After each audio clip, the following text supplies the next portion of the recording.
오늘도 인터넷으로 예배하시는 모든 분들에게 예수 그리스도의 은총이 임하시기를 바라겠습니다.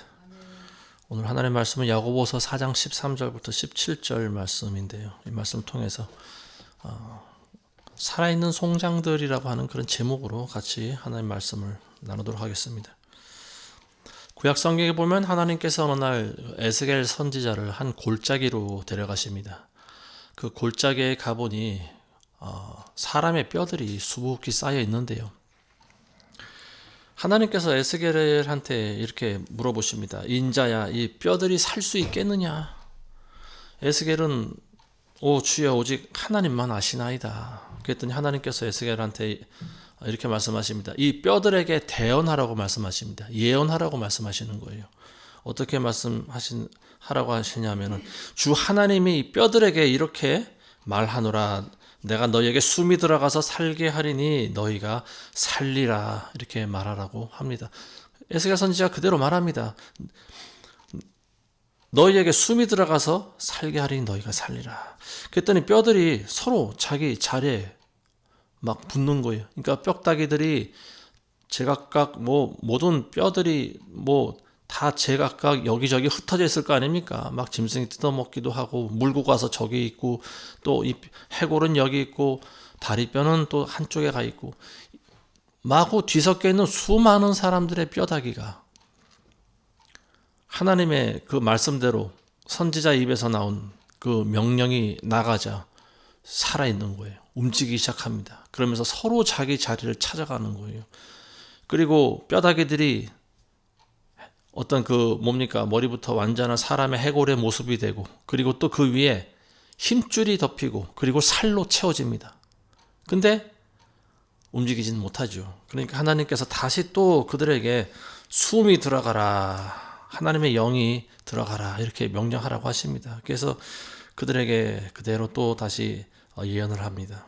말씀을 대언합니다. 하나님의 말씀을 대언하죠. 그러니까 어떻게 됩니까? 뼈다귀들이 살아나죠. 이 벌쩍 일어납니다. 그러니까 하나님께서 에스겔 선지자한테 이걸 보여주시면서 뭐라고 말씀하십니까? 이것들이 곧 이스라엘이다. 죽은 뼈와 같이 쓰러져 있는 자들이 바로 이스라엘이다라고 하는 것입니다. 그리고 마지막 날에 내가 그들을 다시 살리신다라고 하는 거죠.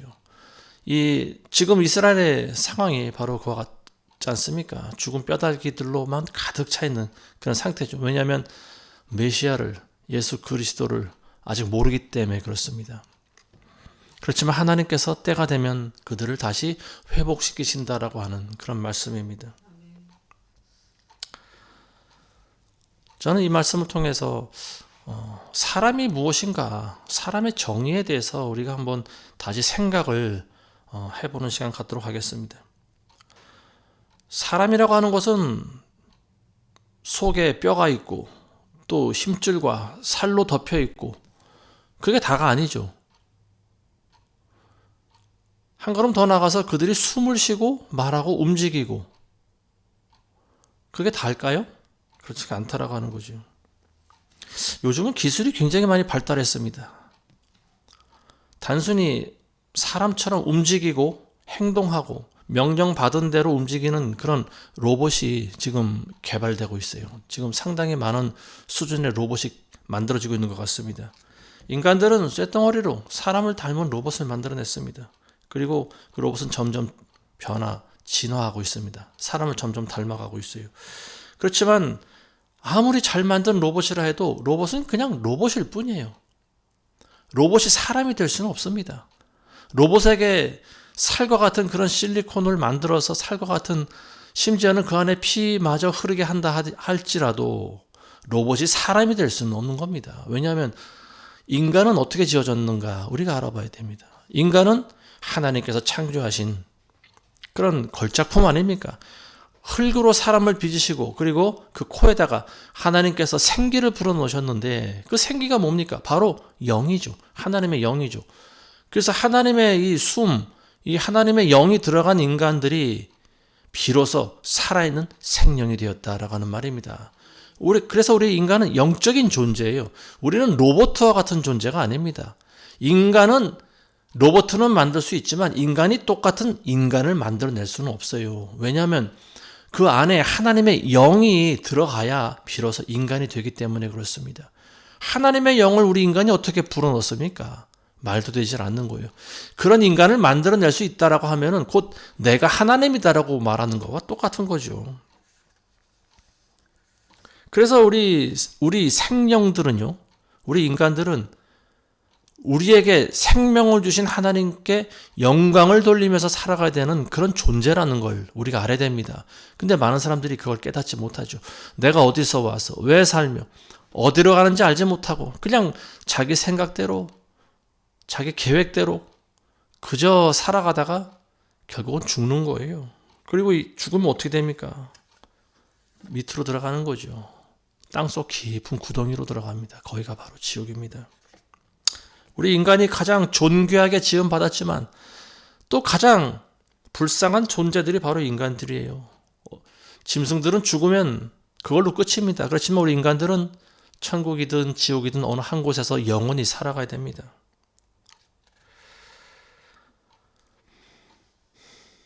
지난주에 있었던 일들 잠시 말씀드리겠는데요. 지난주 수요 강의 예배를 드리지 못했습니다. 그래서 아마 그 수요 예배를 기다리시는 분들이 무슨 일인가 아마 궁금해 하실 것 같아서 말씀드리는데, 지난주에 저희 어머니가 소천을 하셨습니다. 그래서 예배를 드리지 못했습니다. 장례를 치르느라고 업로드를 하지 못했어요. 저희 어머니가 이제 가끔 설교에서 제가 언급을 하지만 딱 그 100살의 연세로 돌아가셨습니다. 언젠가 저희 어머니 생존하셨을 때 한 80세쯤 되셨을 때 뭐 노인들이 항상 그런 입버릇처럼 하는 말이 있지 않습니까? 아유, 내가 빨리 죽어야지. 내가 더 아파서 더 험한 꼴 보기 전에 빨리 죽어야 할 텐데, 뭐 이런 말씀은 가끔 하세요.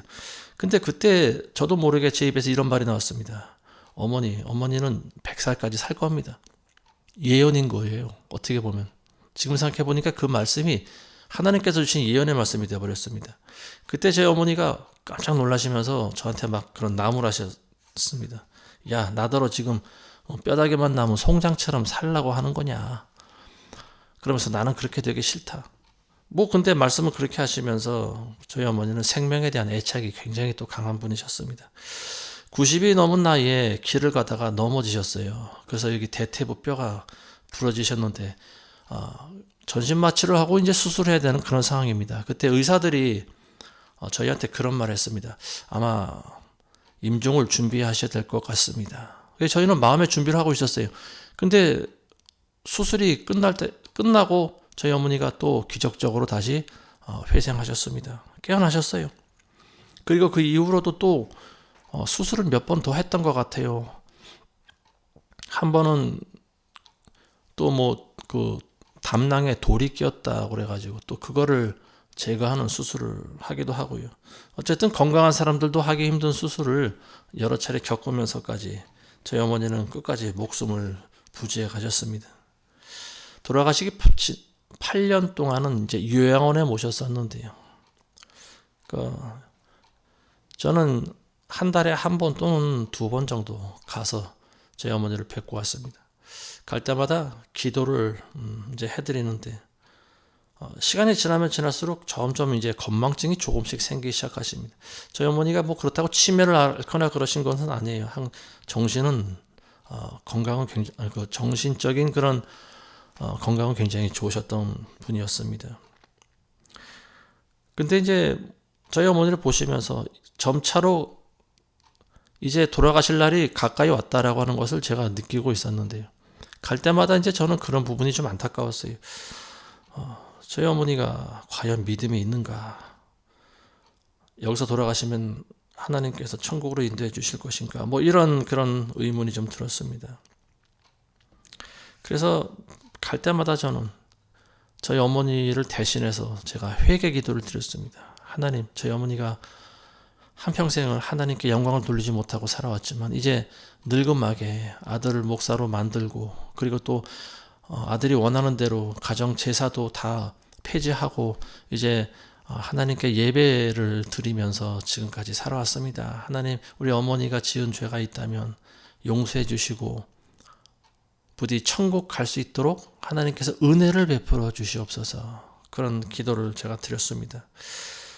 그래서 지난 월요일날 이제 또 때가 돼서 찾아뵈려고 했는데 갑자기 제가 몸이 좀 아팠어요. 그리고 집사람도 허리가 디스크 때문에 몸이 좀 안 좋았습니다. 병원에 갔더니 대상포진이라고 합니다. 저는 평생에 대상포진이라고 하는 병은 처음 걸려봤습니다. 뭐 남들이 그런 병에 걸렸다고 했을 때 저한테는 그런 병이 오지 않을 줄 알았어요. 근데 난생 처음으로 대상포진에 걸렸습니다. 그래서 지금 눈에 뭐가 잔뜩 났는데 지금 약 먹고 그래도 좀 많이 났습니다. 그래서 집에서 있는데 그 다음날 아침에 전화가 왔어요. 어머님이 돌아가셨다 연락이 왔습니다. 임종을 지켜보지 못한 그런 아쉬움은 좀 있었지만 근데 이상하게 마음이 굉장히 평안했어요.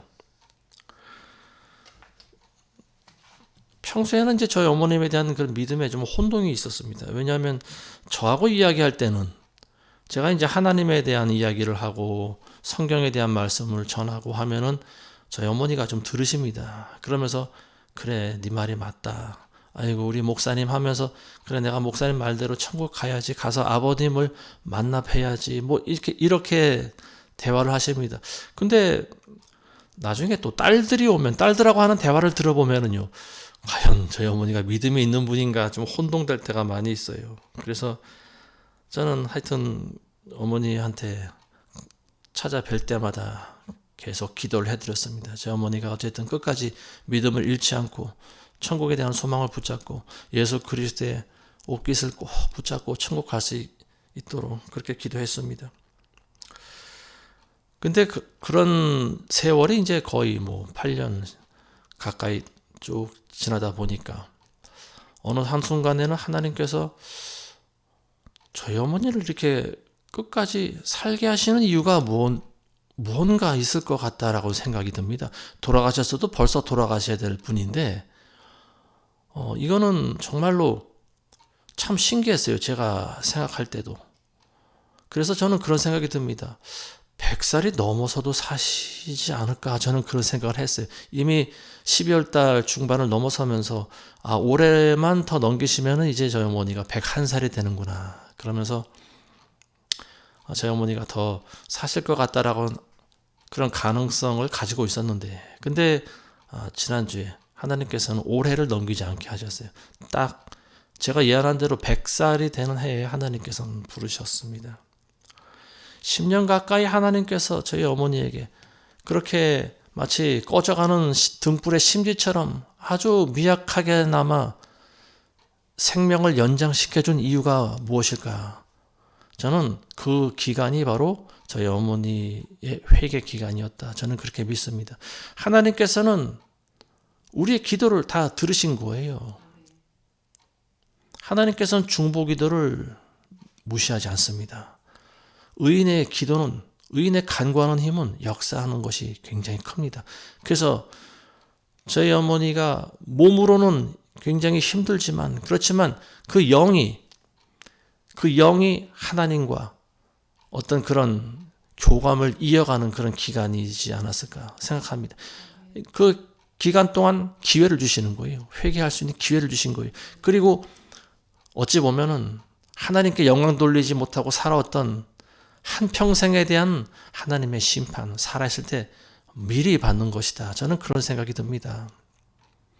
우리가 잘못한 게 있으면 이 땅에서 벌을 받는 것이 낫지 지옥 가서 벌을 받으면 되겠습니까? 그거는 안 되는 거죠. 어쨌든 저희 어머니는 제가 말씀한 대로 딱 100살 되던 해에 지난주에 바로 하나님께서 데려가셨습니다. 이제 장례 치르는 문제가 남았는데 어쨌든 저는 7남매 막내고요. 위로 누이들 5명 있고 형이 1명 있는데 뭐 누이들과 뭐 매형들, 조카들 다 모이니까 한 30명쯤 모이더라고요. 근데 이제 어쨌든 제가 상주 노릇을 해야 되고 입관 예배를 또 드려야 되고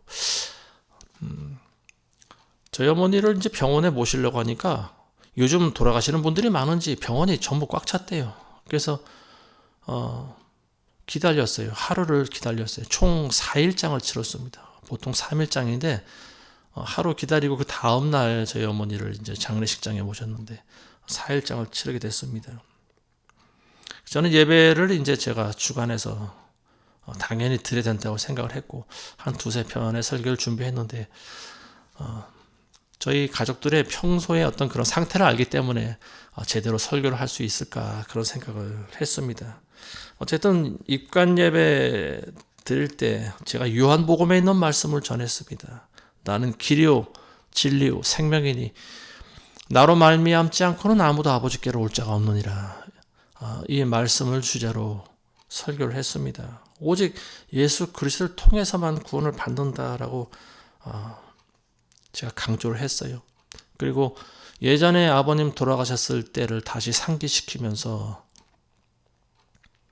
우리 어머니도 이제는 아버님과 함께 영생에 들어갔을 것이다라고 저는 믿으며, 그리고 여기 있는 여러 형제들도 사랑하는 부모님 만나기 위해서는 모두가 다 예수님을 믿어야 된다고 아주 저는 피를 토하는 심정으로 설교를 했어요. 이게 마지막 설교다라고 생각하고 말씀을 전했습니다.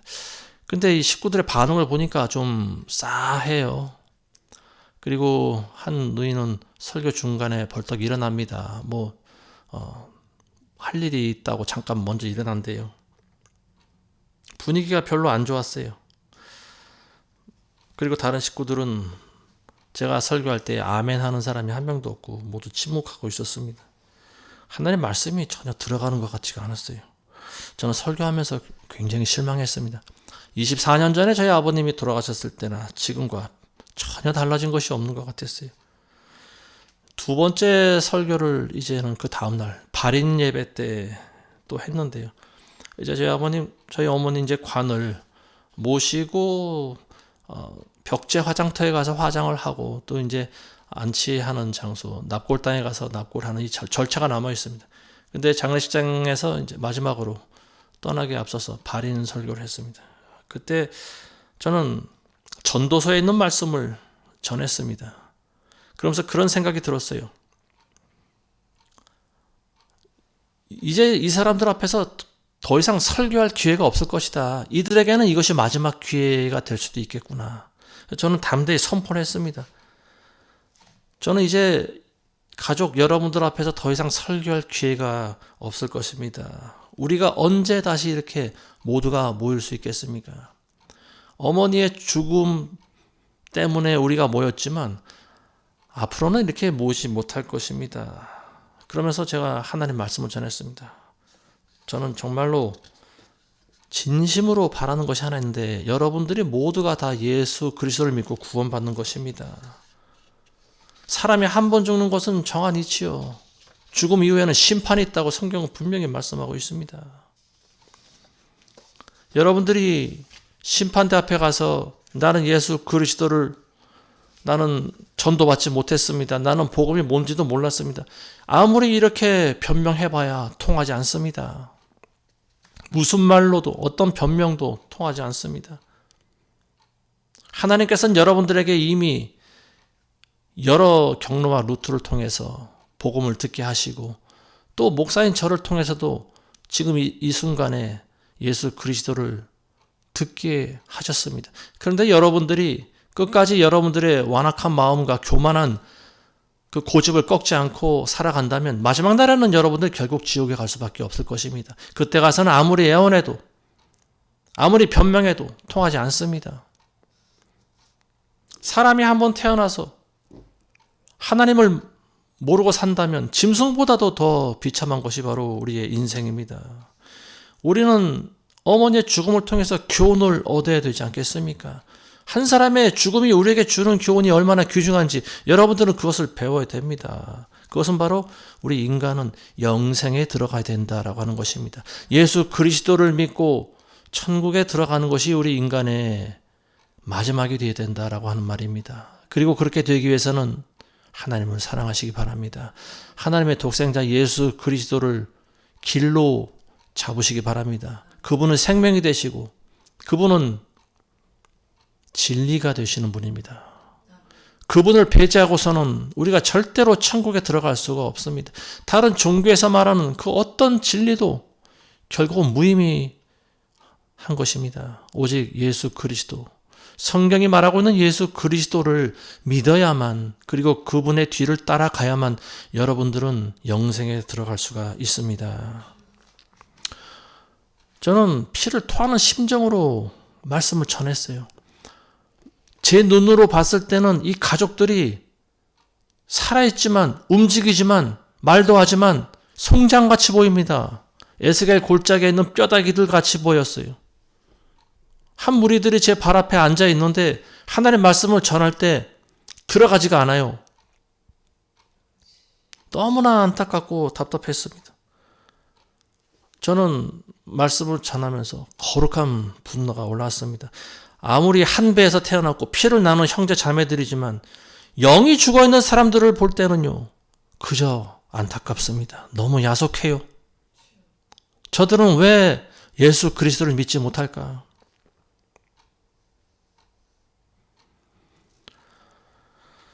벽제 화장터에 가서 이제 시신을 화장하고 납골당으로 갔는데요.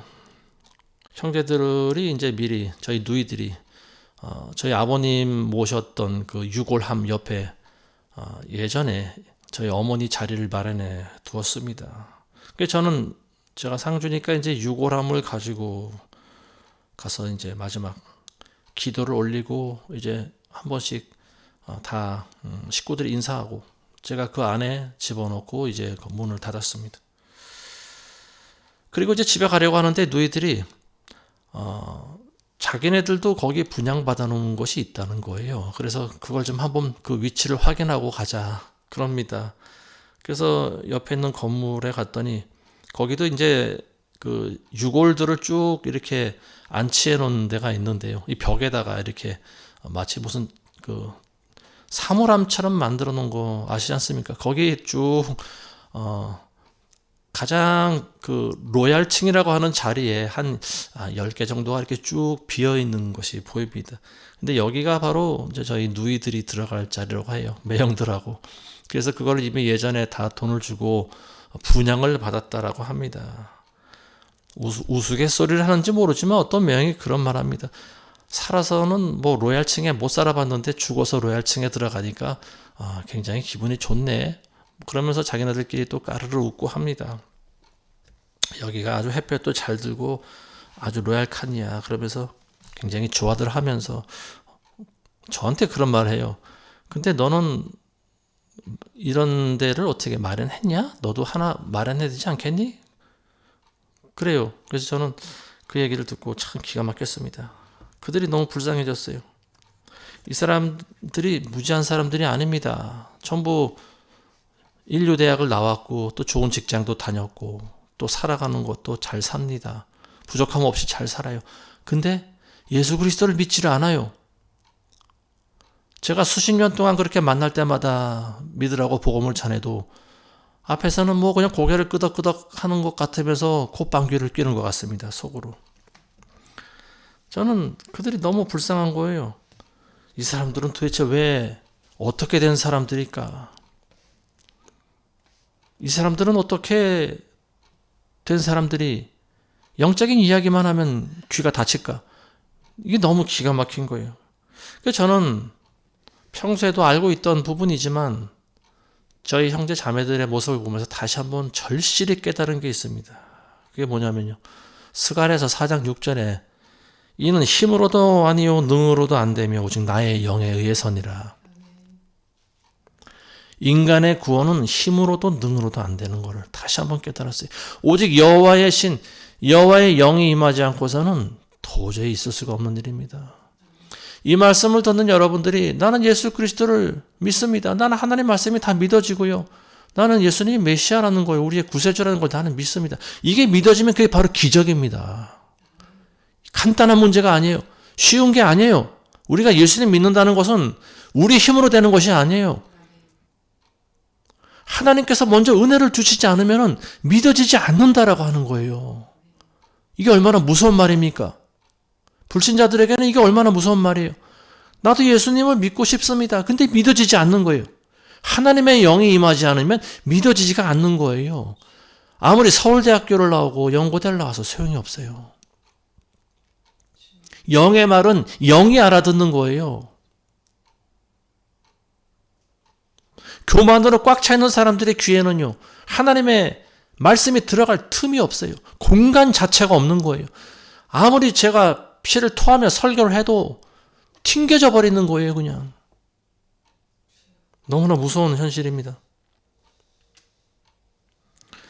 장례를 모두 마치고 집으로 돌아가는데 마음이 굉장히 무거웠어요.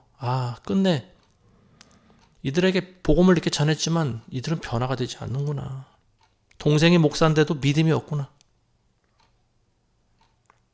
한 누이한테 장례식 도중에 밥 먹으면서 그런 얘기했어요. 누이도 이제는 신앙생활을 해야죠. 그랬더니 뭐라고 하냐면, 글쎄 교회를 다녀야 될지 불교를 다녀야 될지 아직 결정을 못했어 그러더라고요. 주여 소리가 저절로 나오더라고요. 여러분들이 예수님을 믿는다라고 하면요, 이게 기적입니다. 기적이에요. 하나님이 여러분들 사랑하시는 증거입니다. 굉장한 일입니다. 이게 하나님의 은혜예요.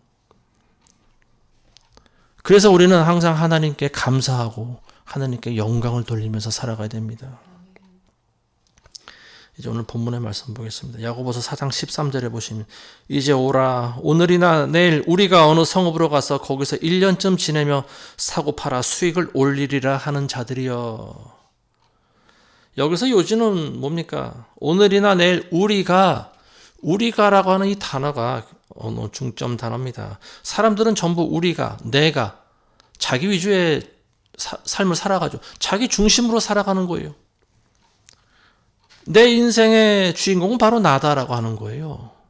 그러니까 우리가, 오늘이나 내일 우리가 어디 가서 장사를 하고 거기서 한 1년쯤 지나면서 이렇게 수익을 얻자. 이게 뭡니까? 먹고 살아갈 계획을 하는 거죠. 인생의 계획인 거죠. 무엇을 먹을까? 무엇을 마실까? 무엇을 입을까? 계획하는 거예요. 우리가 계획하는 거예요. 그걸 내가 계획하는 거예요. 내 인생의 주인공은 바로 나다라고 하는 겁니다. 근데 이게 잘못됐다라고 하는 거죠. 우리 인생의 주인은 누굽니까? 하나님이세요. 우리를 지으신 분이 하나님이기 때문에 우리의 주인도 하나님이 되시는 거고요. 우리 인생도 하나님의 계획대로 살아가는 것이 바로 우리 그리스도인들입니다. 근데 사람들은 우리가 항상 자기가 먼저 나옵니다. 하나님보다 자기가 앞서서 생각하고 자기가 계획하고 자기 마음대로 살아가는 거죠. 이런 사람들, 이렇게 생각하고 행동한 사람들한테 하나님께서 이런 말씀하십니다. 너희가 내일 일어날 일을 알지 못하나니 너희 생명이 무엇이냐? 잠깐 보이다가 사라지는 안개니라. 너희의 생명은 잠깐 보이다가 사라지는 안개와 같다라고 하는 말입니다. 안개라고 하는 거 아시죠? 안개는 붙잡을 수도 없고 형체도 없습니다. 해가 뜨면 안개라고 하는 것은 금방 사라져버리는 거예요. 언제 왔다 갔는지 모릅니다. 흔적도 없이 사라지는 것이 안개예요. 우리 인생이 바로 안개와 같다라고 하는 거죠. 근데 많은 사람들은 자기가 영원히 살아갈 것처럼 생각을 해요. 우리가 100년을 살아도 영원한 세월에 비교하면 우리가 살아가는 시간은 찰나보다도 짧은 시간이에요. 안개보다도 짧은 시간입니다. 저는 이번에 세월이 참 빨리 간다라고 하는 사실을 다시 한번 깨달았습니다. 예전에 봤던 제 조카들 그리고 어린 손주들이 있었는데요. 요번에 보니까 훌쩍 자란 거예요. 누가 누군지 몰라봤습니다. 제 조카들도 얼굴을 잘 모르겠어요. 왜냐하면 늙어 있기 때문에 그렇습니다. 제 큰 조카가 제 누님의 딸이 저하고 6살밖에 차이가 안 나요. 55살입니다. 그 둘째 조카가 50살이에요. 제가 아는 조카들은 제가 알고 있던 조카들의 나이는 10대예요. 제 기억으로는 어린 아이들이었습니다. 근데 어느새 지금 40, 50대로 머리가 희끗희끗한 중년으로 전부 바뀌어버렸어요. 그리고 모르던 사람들이 청년들이 나타났는데 얘네들이 내 손자라는 거예요. 제 조카의 또 자식들입니다. 시간이 언제 그렇게 지나간지 모르겠습니다. 너무나 빨리 갑니다. 제가 올해 환갑을 지냈습니다. 요즘에 환갑이란 말도 잘 안 쓰지만 저는 부모님들 환갑 때 20대 나이였어요. 환갑잔치를 할 때 음식을 먹으면서 저는 그런 생각했습니다. 저희 부모님들 바라보면서 나한테 저런 때가 올까? 나는 환갑을 맞이하는 때가 오지 않을 거야. 그거는 아주 먼 훗날의 이야기일 거라 그렇게 생각했습니다. 근데 그렇지가 않아요. 화살처럼 후딱 지나갔습니다. 바로 엊그제 같아요. 40년, 3, 40년이라고 하는 세월이 후딱 지나가 버렸습니다.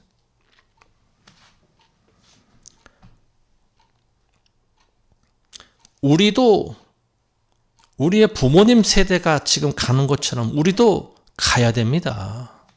우리도 가야 되고 우리 다음 세대도 가야 되는 거예요. 전도서 말씀에 한 세대가 가고 또 한 세대가 오니 세월은 굉장히 빨리 가는 것입니다. 화살과 같이 날아가는 것이 바로 세월입니다. 그 짧은 세월 동안에 사람들은 무엇을 하고 살아갈까요? 그저 먹고 마시고 즐기면서 살아가는 것이다 라고 하는 거죠. 그러면 짐승보다도 못한 인생인 거예요. 우리는 살아있을 때 우리를 지으신 분을 만나야 됩니다. 그것이 우리 인생들이 가지고 있는 가장 큰 과제예요. 하나님께서 우리를 보내셨을 때는요, 창조주를 만나라고 하는 겁니다. 그리고 창조주를 기억하고 창조주의 계획대로 너는 살아가야 된다. 창조주께 영광을 돌리며 너는 살아가는 존재가 되어야 된다. 하나님께서 우리에게 원하시는 게 바로 그거 아니겠습니까? 근데 사람들은 그런 생각을 하지 못합니다. 하나님을 만나지 못하기 때문에 그래요. 그리고 하나님을 만나지 못하는 이유는 교만한 자기 마음과 그리고 세상적인 생각으로만 가득 차 있기 때문에 그런 거예요. 사람들은 자기의 죽음에 대해서 생각해 보질 않습니다. 저는 언제부턴가 사람이 죽는다라고 하는 것이 무엇일까? 그리고 사람이 산다고 하는 것이 무엇일까? 저는 그런 생각을 한번 해봤습니다. 그리고 나도 이제는 죽음을 준비해야 되겠구나라고 하는 생각을 합니다. 제가 교구 목사를 하면서 한 달에 한 번씩 장례를 치렀습니다.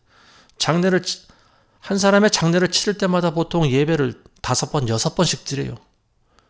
그래서 시체를 봐도 예전에는 좀 찜찜하고 두려운 마음이 있었는데 지금은 죽은 시체를 보면 아무 감흥이 없습니다. 왜냐하면 그냥 흙덩이기 때문에 그래요. 조금만 시간이 지나면 썩어져서 없어져 버릴 흙이기 때문에 그렇습니다. 근데 중요한 거는 뭐냐? 그 사람의 영혼이 문제인 거죠. 영혼이 어디로 갔을까? 저는 항상 그것에 관심이 있었지 남아있는 죽은 시체는 관심이 없었어요.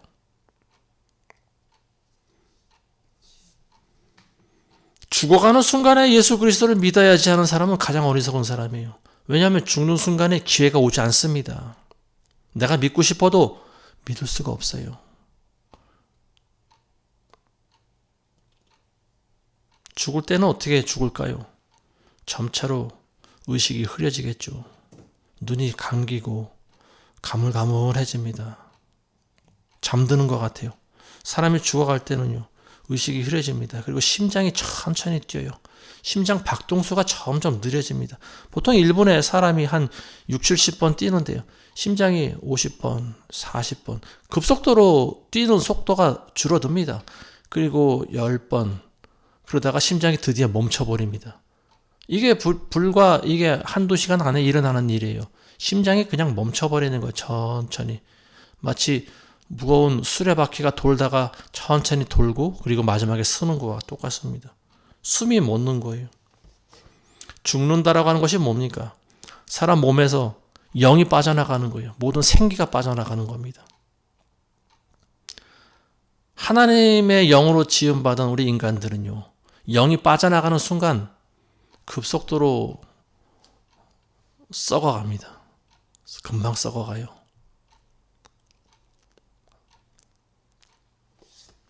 그게 죽는 거예요. 생기가 다 빠져나가는 거예요.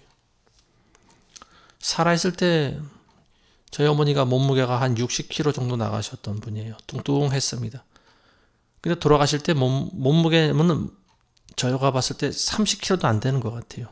20kg나 될까요? 뼈만 남아 있었습니다. 뼈와 가죽만 남아 계셨어요. 점점 생기가 빠져나가는 거예요. 수분도 빠져나가고요. 죽어가는 사람들에게는 세상에 어떤 달콤한 유혹이 통하지 않습니다. 돈을 벌게 해줄 테니까, 뭐 건강하게 해줄 테니까, 이런 말이 들어올까요? 권력을 주겠습니다. 이게 기쁘게 들릴까요? 안 들리는 거예요. 그런 소리가 귀에 하나도 안 들어옵니다. 죽는 사람에게 있어서는 모든 게 다 귀찮은 거예요. 그냥 이대로 잠들어 버리고 싶다. 저희 어머니가 그러시더라고요. 돌아가시기 몇 달 전부터 아침에 가보면 계속 주무시고 계세요. 밥도 안 먹습니다. 못 먹습니다. 계속 잠만 주무시고 계십니다. 귀찮은 거예요, 다. 심지어는 자식도 귀찮은 것 같습니다. 마지막으로 뵀을 때 저 어머니가 저더러 가라 그랬어요. 빨리 가라 그랬어요. 의도는 뭔지 모르겠어요. 아마 마지막에 저희 어머니가 뭐 이렇게 좀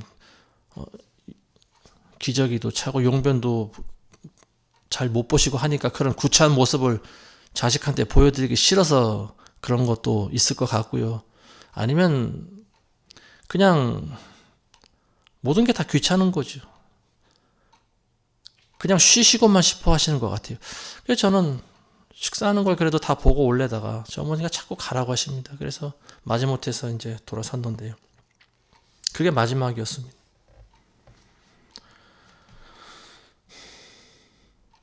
요즘 우리나라가 돌아가는 상태를 보면서 스트레스 받는 사람들이 많이 있는 것 같습니다. 근데 여러분들 나라 일을 걱정하시는데요. 너무 깊이 관여하지 마시기 바랍니다. 그보다 먼저 여러분들 자신의 영적인 상태를 먼저 한번 돌아보시기 바랍니다. 정치적으로 이제 우파 쪽에 속하시는 분들이 제 설교를 듣는 분들이 많이 있는 것 같은데 지금 현재 정치 상황에 너무 몰입하지 말고 그 전에 먼저 내가 정말로 예수 그리스도로 말미암아서 구원받은 사람인지 내가 하나님 앞에 서게 됐을 때 한 점 부끄럼 없이 나설 수 있는 사람인지 이거를 여러분들이 한번 생각해 보셔야 됩니다. 내 믿음을 날마다 구원 받았는지 그 믿음에 대해서 날마다 확인하고 점검하셔야 됩니다. 확증하셔야 돼요. 그런 연후에 나라 일도 관여하시기 바랍니다. 내가 지금 당장 죽어가고 있는데 내가 숨이 점점 멈춰져 가고 있는데 정치가 어디 있습니까? 정치가 어디 눈에 들어옵니까? 민주당이 어디 있고 국민의당이 어디 있고 국민의힘당이 어디 있고 그게 눈에 들어옵니까? 그게 마음속에 남아 있습니까? 내가 지금 숨이 멎어지고 있는데 경제가 걱정이 됩니까? 내가 지금 죽어가고 있는데 원수가 미워집니까? 그런 생각 안 드는 거예요. 무기력해집니다. 죽을 때는 그냥 무기력해지는 거예요. 여러분들이 이 땅에 올 때 어떻게 왔습니까? 아무 생각 없이 왔잖아요. 내가 어떻게 태어나는지 여러분들 힘으로 이 세상에 태어났습니까? 어느 순간에 정신 차려보니까 내가 땅바닥을 기고 그리고 엄마 품 안에 앉아있고 그게 여러분들의 최초의 기억 아닙니까? 죽을 때도 똑같은 거예요. 무기력해집니다. 아무 생각이 안 나요. 그 이전에 구원 받아야 된다라고 하는 말입니다. 숨이 멈춰가는데 옆에다 대고 이야기를 한다고 그게 들립니까? 너무 늦은 거예요.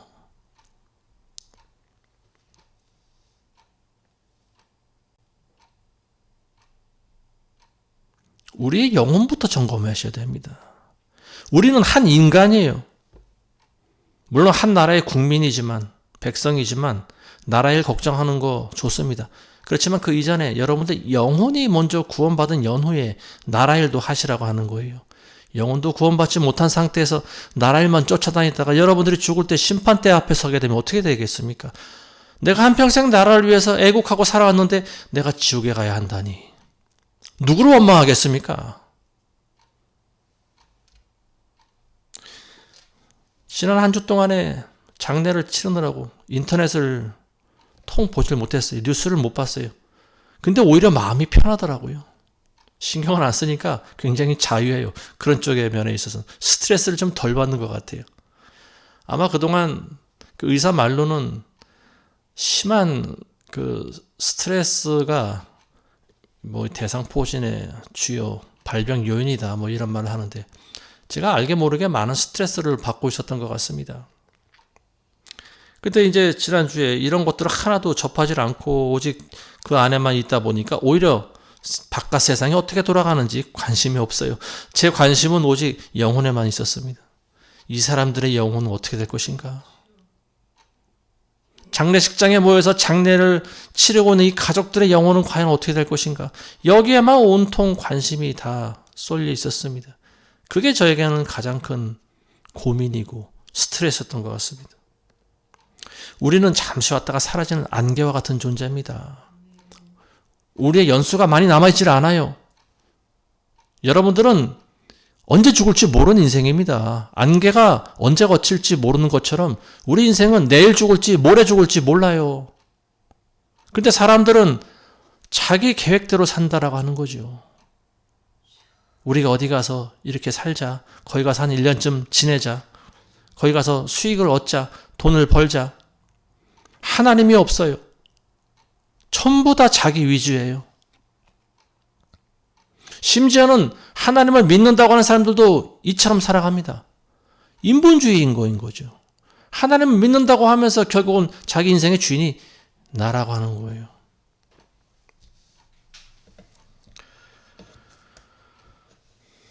야고보서 4장 15절에 보면 오히려 너희가 주께서 원하시면 우리가 살겠고 또 이것이나 저것을 할 수 있으리라고 말해야 할 터인데, 13절에는 우리가, 여기서는 주께서 원하시면, 이게 다른 거죠. 우리는 주께서 원하시는 그런 삶을 살아가야 됩니다. 이 비록 주어, 단어 하나의 차이지만 하늘과 땅만큼의 차이가 있어요. 사람이 아무리 거룩한 모양을 하고 있어도 자기 인생을 자기가 주도하는 대로만 살아간다라고 하면 결국 마지막 때 심판을 피하지 못하는 거예요. 우리 믿음의 모든 조상들은 철저히 하나님의 인도함을 받으면서 살아갔습니다. 그 사람들은 자기들을 위한 계획이 없었어요. 이곳에서 하나님 말씀대로 살다가 이 동네에서 핍박하면 저 동네로 피하고요. 또 저 동네에서 핍박하면 또 다른 동네로 피했습니다. 이 사람들에게서 유일한 소망은 뭐냐? 예수 그리스도의 재림이 하루라도 빨리 왔으면 좋겠다라고 하는 겁니다. 이 사람들의 모든 관심과 소망은요, 천국에 가는 거예요. 왜냐하면 천국이 우리의 시민권자이기 때문에 그렇습니다. 우리는 천국의 시민권자이기 때문에 그래요.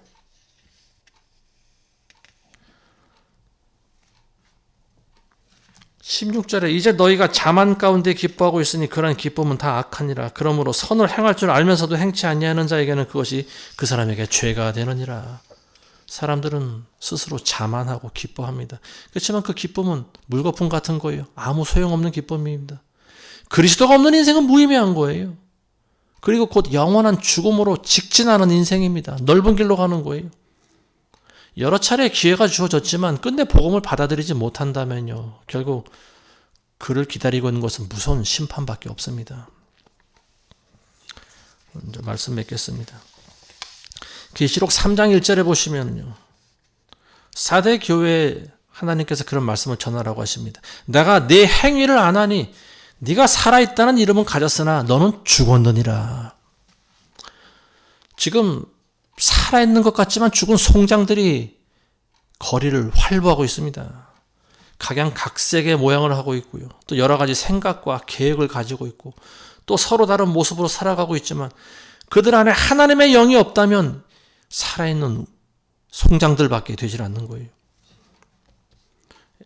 에스겔에게 보이신 그 골짜기의 뼈다귀들처럼 사람의 모양은 갖추고 있지만 하나님의 영이 임하지 않으면 움직이지 못하는 거예요. 하나님 나라를 위해 일을 하지도 않고요. 그냥 모양만 갖추고 있는 거예요. 살아있어도 살아있는 것이 아닙니다. 우리는 이런 것을 산송장이라고 합니다.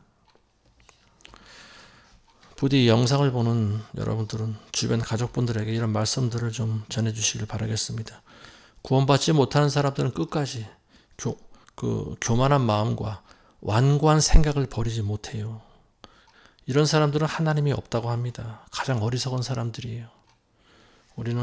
우리 하루 앞날을 모릅니다. 아침 안개와도 같고요. 하나님의 영이 없는 사람들은 산송장과 같은 사람들입니다. 이제 우리 모두는 우리에게 살아갈 날이 얼마 남아있지 않다라고 하는 생각을 하고 항상 겸손한 마음으로 두렵고 떨리는 마음으로 살아가게 되시기를 주의 이름으로 축원드립니다. 기도하겠습니다. 하나님 아버지 감사드립니다. 우리는 한 사람의 죽음을 보면서 많은 교훈을 배웁니다. 그것은 바로 우리 인생은 안개와도 같은 것이며 잠시 왔다 잠시 사라지는 찰나와도 같은 인생을 살아가는 존재라고 하는 것입니다. 그렇지만 우리는 그 짧은 세월 동안 우리를 지으신 창조주 하나님을 만나야 되고 또 하나님 계시는 천국으로 들어가야 됩니다. 그러기 위해선 그렇게 되기 위하여 하나님께서는 예수 그리스도를 이 땅에 보내시고 우리가 그분을 통하여 천국에 올라올 수 있도록 길을 내어주셨습니다. 이 말씀을 듣는 모든 불신자와 모든 그리스도인들이 오직 예수 그리스도를 통하여 천국에 올라갈 수 있도록 인도하여 주시옵소서. 예수님의 이름으로 기도드리옵나이다. 아멘.